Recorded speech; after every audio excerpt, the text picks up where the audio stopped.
Hi, my name is Jessie Mix and I'm a provisional psychologist here at Flourish Psychological Services. Today I'm going to be answering some frequently asked questions that we get about psychologists and their role in diagnosing clients, as well as their role in prescribing medications to clients. So the first question we get often is, can my psychologist diagnose me?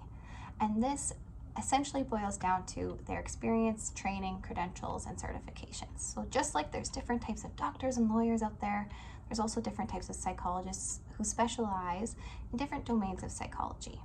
So if a diagnosis of any sort is something you're looking at, bring it up with your psychologist so that they can guide you in the right directions to receive the right supports you need to further inquire about that specific diagnosis. That leads us to our next question, which is, can psychologists prescribe medication? So in Canada, psychologists cannot prescribe medication. The only professionals who can are doctors, nurse practitioners, and psychiatrists. So this leads me to probably one of the most popular questions we get, which is, what's the difference between a psychologist and a psychiatrist?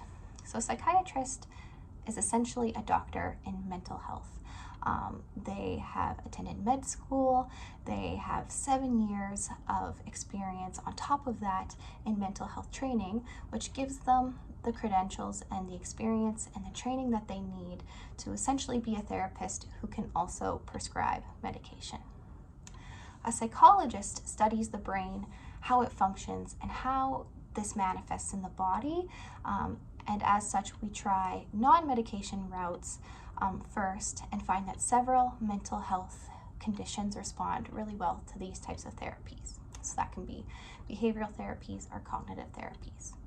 However, we realize that sometimes medication can also be another great support, especially alongside these types of therapies in helping individuals manage their mental health conditions.